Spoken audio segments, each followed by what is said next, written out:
Dead or alive, you are coming with me. It was an explosive combination of comic book action and edgy adult satire. I like it! It inspired a bloody ratings battle over its controversial violence. It's shocking. And it marked the risky American debut of one of the world's most outrageous directors. He's a real devil. You are under arrest. How a hero made of metal colored box office gold. The most amazing thing is that the movie ever got made. On Backstory, Robocop. We're projecting the end of crime in old Detroit within 40 days. There's a new guy in town. His name's Robocop. Come quietly or there will be trouble. Released in 1987, Robocop reinvented the science fiction genre with its bold mixture of action, emotion, I love you. and humor. I'd buy that for $1. It's a social satire. A social satire masquerading as an action picture. Robocop. Who is he? I'd never read anything like it before. It was smart. It was very clever. It had heart. Pretty fancy moves, Murphy. Role models can be very important to a boy. Just a beautifully crafted character who loses his wife, loses his family, loses his memory, and is used by this giant corporation. I think people can relate to that on some level. It's life in the big city. But before Robocop became a worldwide phenomenon, it took a brutal battle behind the scenes to get any actor or director to take the movie seriously. We couldn't attract flies on this picture. Well, first off, I mean, the movie is called Robocop. So right there, about 3/4 of the people probably never went past the title page.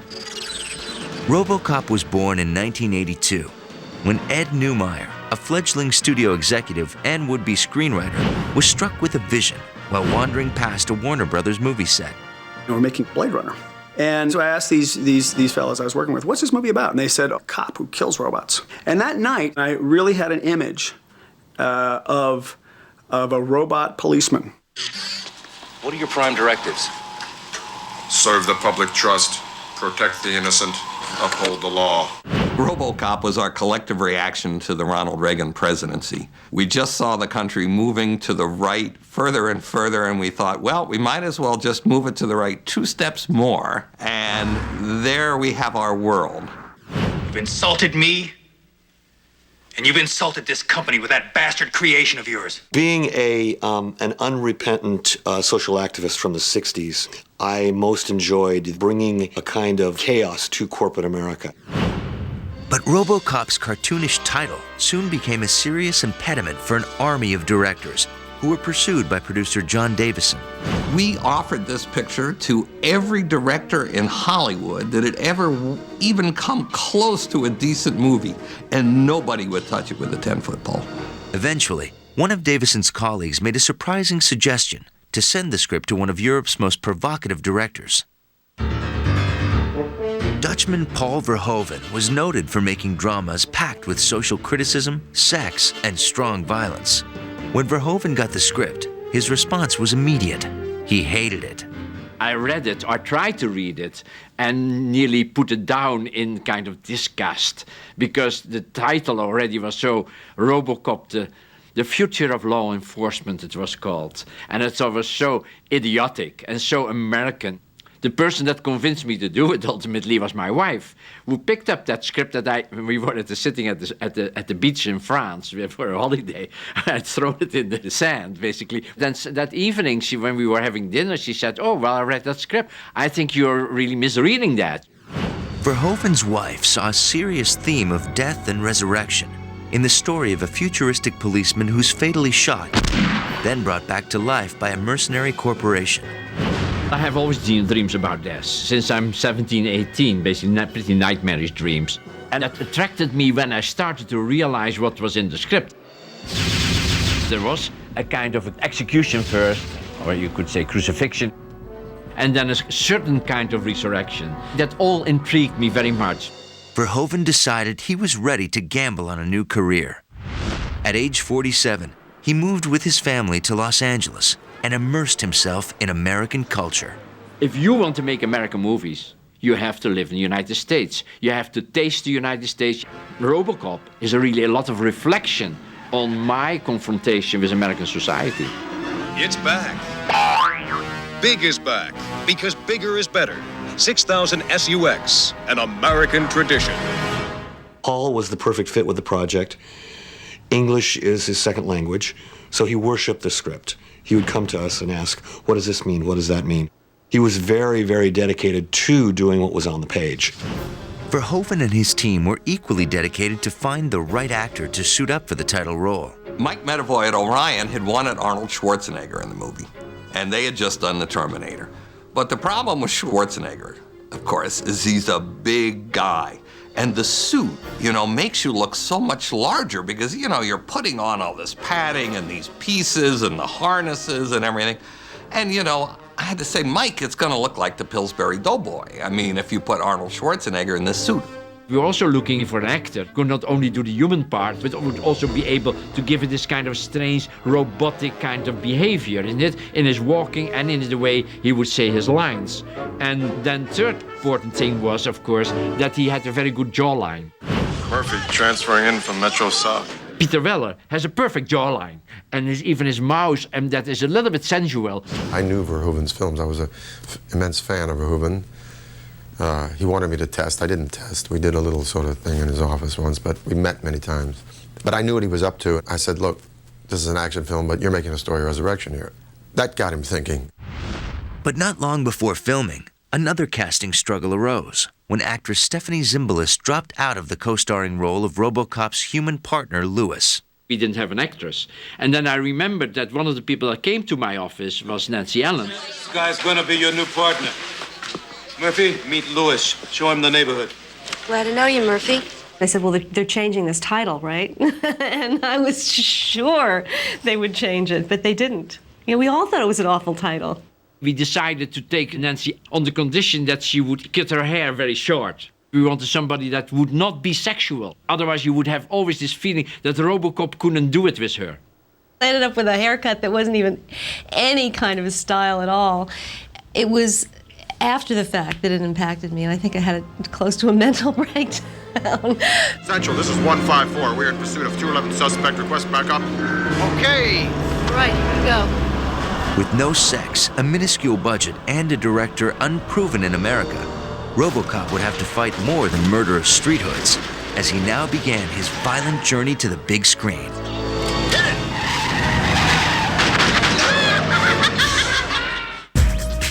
When Backstory returns, an actor takes on a torturous part, and a high-voltage director embraces American pop culture.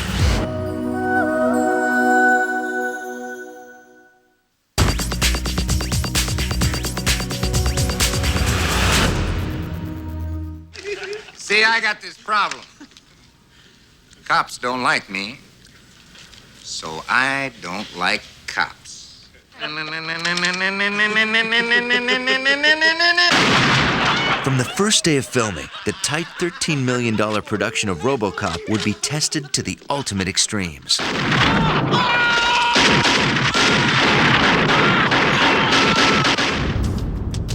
Fortunately, Paul Verhoeven tackled his first American film with all the fearlessness of his indestructible hero.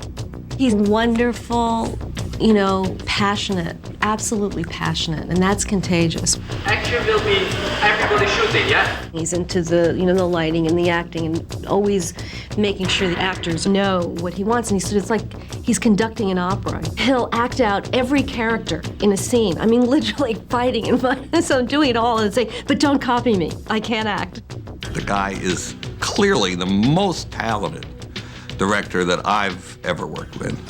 But every morning, Verhoeven has to get his juices flowing, so he'd come out up to me and yell at me and scream at me for about 25 minutes, and that would get him off to a good start. Hello, hi, hey, come on, guys. There's nothing there, just give me a little bit more there. Paul had a meltdown every day. If you weren't close, it was amusing. And you could cheer that one to see what happened. Once he came up to me and started screaming and screaming, and his English was pretty poor at the time, and I couldn't figure out what he was talking about. And it was because the cappuccino machine had broken. Well, of course, I was overwhelmed by language, English language that was not mine, by culture, by the way American television operated. This is Media Break. You give us 3 minutes, and we'll give you the world. One of the big confrontations was looking at the news, because in Holland and in Europe, the most terrible news would not be interrupted by commercials. Now this. Nuke 'em. Get them before they get you. Another quality home game from Butler Brothers. Yes, it was a day of mourning for the families of 113 people known dead at this hour. It's like they switch over, and that was this kind of abruptness of emotions, going and to serious, back to fly, and then. But 2 weeks into filming, the production was nearly derailed by news that Peter Weller's Robocop costume hadn't yet been finished. We shot everything that didn't involve Robocop first, waiting for the suit. Then there was absolutely nothing left to shoot. And it finally arrived on the day that we needed it. It took Peter Weller 9 hours to get into the suit. Then the costume didn't fit in any way. He felt like claustrophobic and paralyzed. And it was like a major disaster because Peter was freaking out and Verhoeven was freaking out, and the whole thing practically collapsed right there. Your move, creep. We had sort of a blow-up that actually I had been fired for 2 hours. The next day, I went to Verhoeven's trailer and I said, look, whatever it takes to make it work, we'll make it work. And he said, okay. Over the next days, the crisis passed as Weller adapted to the costume with help from Moni Yakim, a respected teacher of movement from the Juilliard School's drama division. Moni said, we have to slow this thing down and let this suit work for us. Slowing these movements was a powerful dynamic that gave me a whole new sort of spine, if you will, over this character. This lost guy trying to find out who he was. Hello. I haven't really had a chance to introduce myself. I'm Ann Lewis. Do you have a name? Peter and I had a lot of fun working together. He brought a soul and a heartbeat to that character, and you don't even see his eyes. And even looking at him, there's just this little visor. You can feel the character through all of that. How can I help you, Officer Lewis? Murphy, it's you. I simply approached it as a man who had had amnesia. You really don't remember me, do you? Excuse me. I have to go. Weller's talent and patience were also tested by the almost unbearable heat of Robocop's location shoot. We were shooting in Dallas, and it was probably close to 100 degrees. I'm from Texas, but I ain't ever been dressed up in rubber and plastic. Subsequently, there were 2 cats standing around with industrial-sized air conditioning ducts that would just whip those on me. I could move for about 5 minutes at a go without hyperventilating. If Peter was a little cranky during filming, I'll give him a break because it just looked hot and awful. And it's not like you could, okay, that's lunch, 1 hour, take it off. You're in that thing. He would sweat buckets. This guy lost 3 to 4 pounds a day, but Peter was dedicated. Action! Go!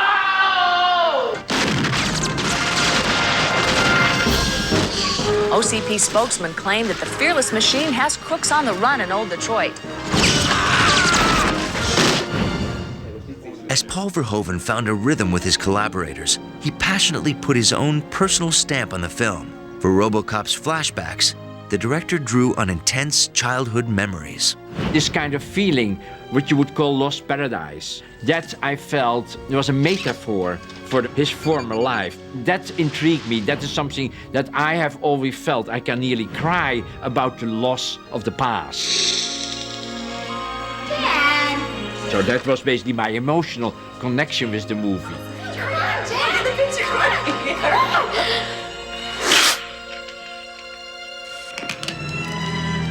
His memory of his family, his memory of his partner, his memory of a previous life, in a way saves him from becoming a machine. I really have to tell you something.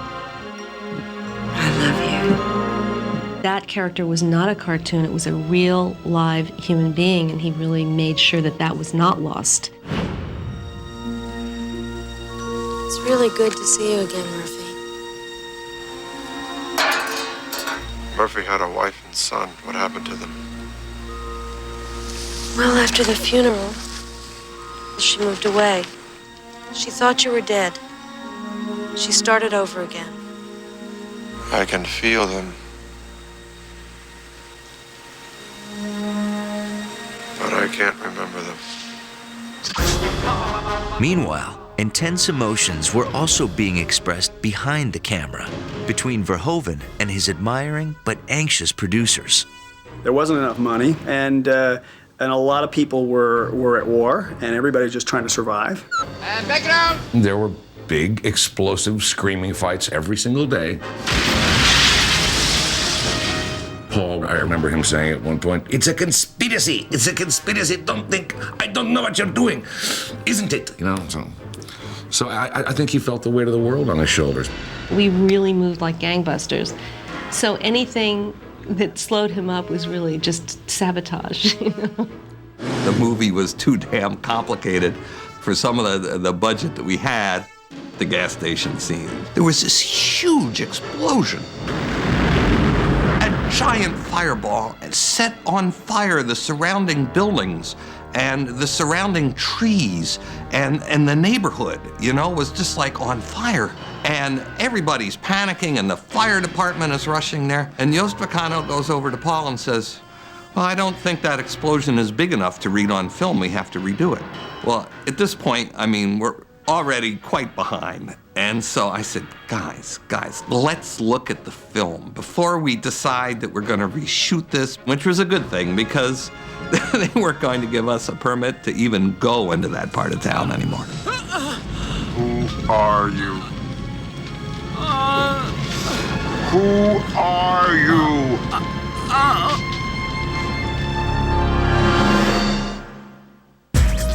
When Backstory returns, a ferocious director faces one last battle as Robocop takes on the American censors.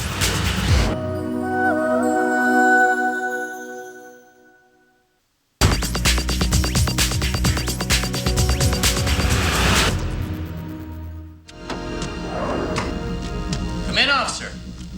You know I don't usually see anyone without an appointment, but in your case, I'll make an exception. You are under arrest. Oh? On what charge? Aiding and abetting a known felon. By the spring of 1987, Robocop had finally taken cinematic shape as Paul Verhoeven excitedly completed his director's cut. I had to kill Bob Morton because he made a mistake. Now it's time to erase that mistake.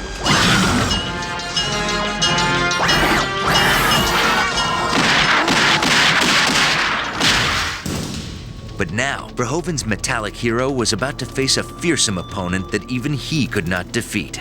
The Motion Picture Association of America, which determined movie ratings. Robocop got an X 11 times at the MPAA. They finally refused to even watch the film anymore. Verhoeven had filled Robocop with an unprecedented level of explicit violence,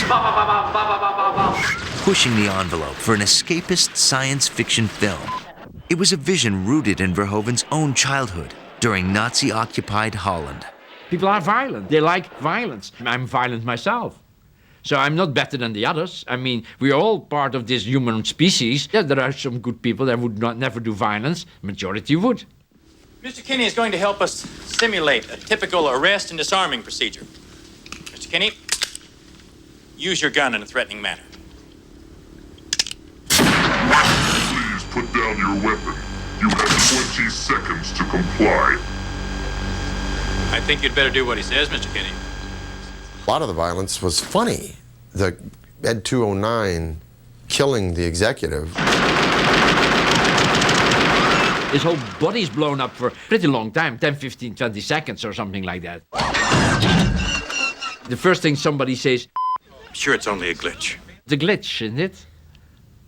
The absurdity of that was much stronger in the director's cut than in the release cut. Mark, I'm authorized to use deadly force now. I fought them. I tried everything to do it my way. But of course, I made they have the power. And in my contract, it said R, need the R rating. And interestingly enough, the more the violence was cut back, the more violent it became, as far as I was concerned. Paul wants to show everything. And as we cut it back, it was a little bit like a nude in Playboy. As you cover a little bit more up, it becomes more erotic. Stop! I'll give you anything you want. Just please don't kill me, all right? When the motion picture rating people had them cut it back, it was horrible. It was horrific. Gotcha!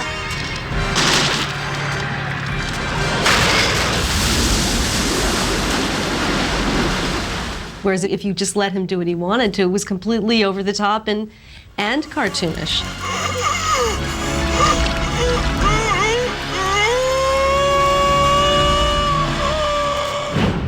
With an R rating finally secured, Verhoeven now anxiously awaited his next and final verdict, the opinion of moviegoers and critics, as Robocop opened nationwide on July 17, 1987. That whole, let's say, enormous weight that was suddenly put on my shoulders, that I had to deal with, not knowing really too much about it, was for me nearly insupportable. But I remember the first time I saw a movie trailer for it. Everyone in the theater booed and laughed. Really strange. It's like, no, you guys, you don't understand. Just wait. It is my great pleasure to present to you Robocop. And we went down to the Bruin Theater where it was playing. At the very end of the movie, the audience did something that I'd never seen in any of the test screenings or anything. They roared. They just roared. Come on, come on, come on. It was the biggest rush I have ever had. Go, Robot. Surprised critics hailed Paul Verhoeven as a major new voice in American movies. And after Robocop's box office triumph, Verhoeven scored a personal victory when his original director's cut was released on video.